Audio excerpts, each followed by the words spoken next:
Whether you like it or not, artificial intelligence is here to stay, and there are exponential advancements every day. It is seeping into every single crevice of our technological world, from our eyes to our pockets, like an unrelenting flood. And here's the reality: there is little that we can do as individuals to affect the overall trajectory of this technology.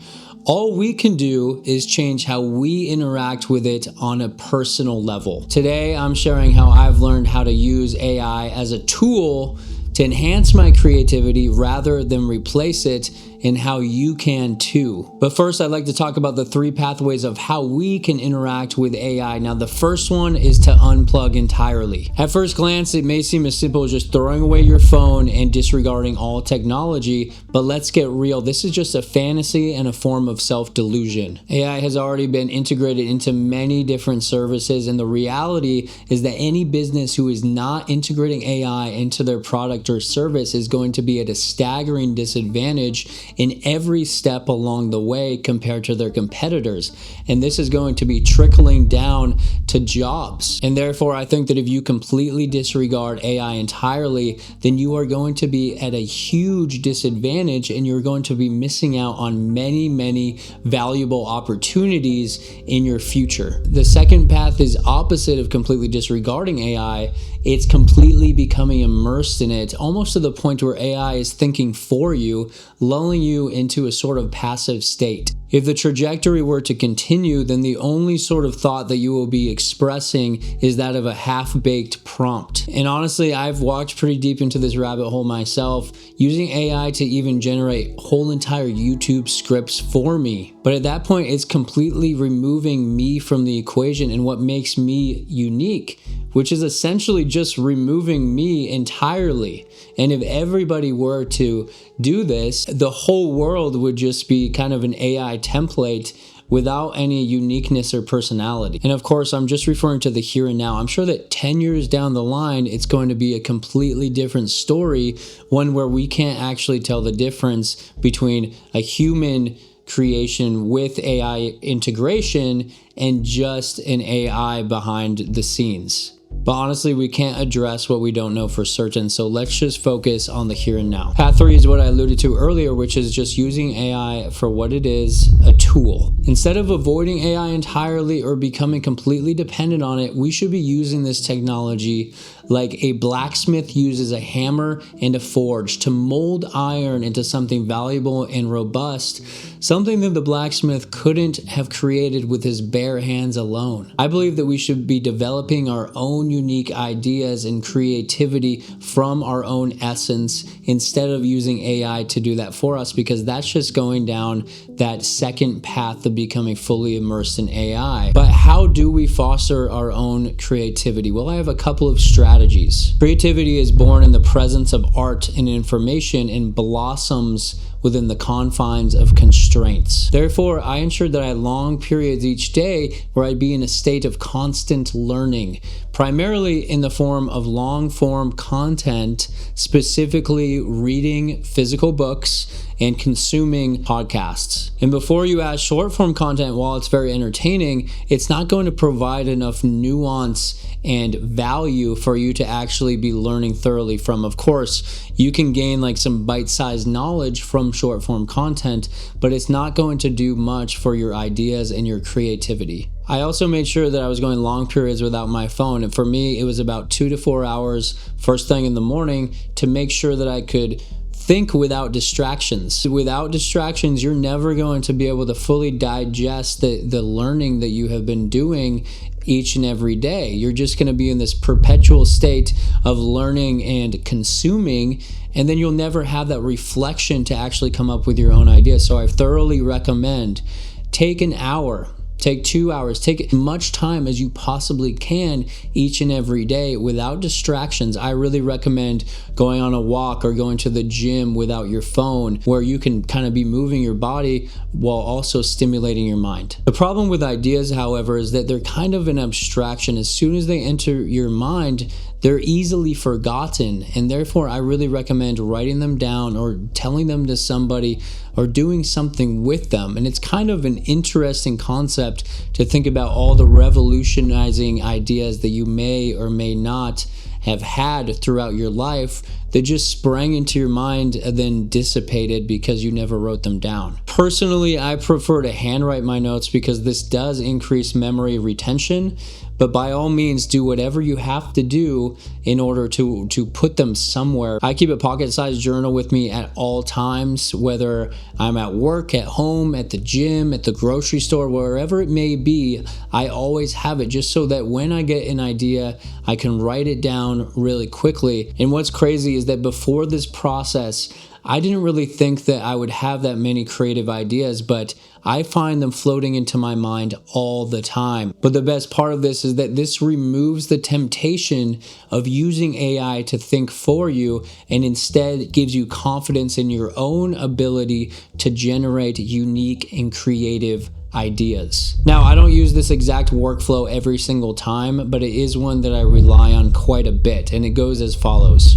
Write out your idea into your AI platform of your choosing in quotations, and then beneath it, write out this exact prompt. The whole point of this is so that it can expand upon your idea and illuminate different perspectives, different dimensions, different forms of reasoning that are on the opposite side of the coin, things that you haven't even thought of, or at least haven't thought of yet. Now, with enough time and learning, you might and I might arrive at these conclusions on our own, but with artificial intelligence, this can happen in mere moments, whereas it probably would have taken us hours or days or even weeks in some cases. Now, depending on your idea, this may be as far as you need to go, and you may not need any further AI assistance.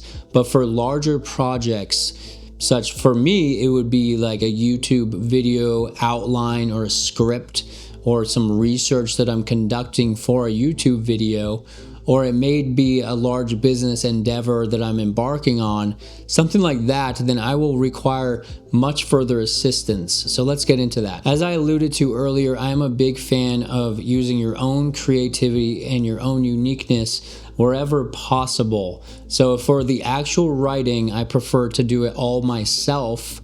But in terms of research and finding new perspectives, that's where AI really shines. So your next task is to analyze the output and determine what you need further clarity on, from which you need to choose a deep research AI.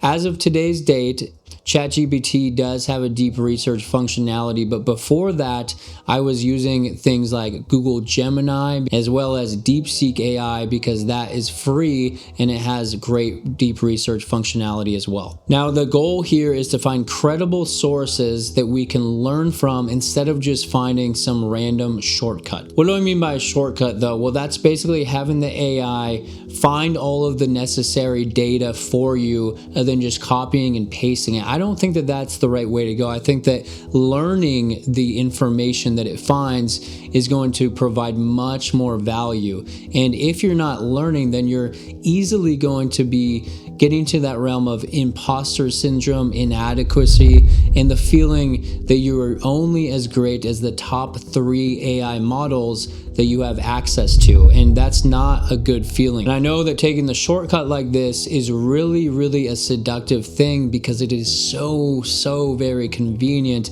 and many people won't know the difference, but you will deep down. My workflow for these deep research AI tools goes as follows. Enter the topic in which you need further clarity on in as much detail as you possibly can in quotations, then beneath that, type in the following prompt. Now, oftentimes it will give you a great source, but sometimes it'll give you a broken link or a link to something which you weren't even looking for. Like it'll kind of be on topic, but not quite. And if that's the case, there's no harm in further communicating with the AI, being like, hey, can you fix this link? Can you retry this prompt? But oftentimes I will just resort to finding the sources myself. In fact, that can be easier depending on what you're looking for. But whether the AI output gave you some valuable sources or you had to work out the kinks, either way, you now have the research in from which you are going to learn from. Now, depending on the type of media which I have acquired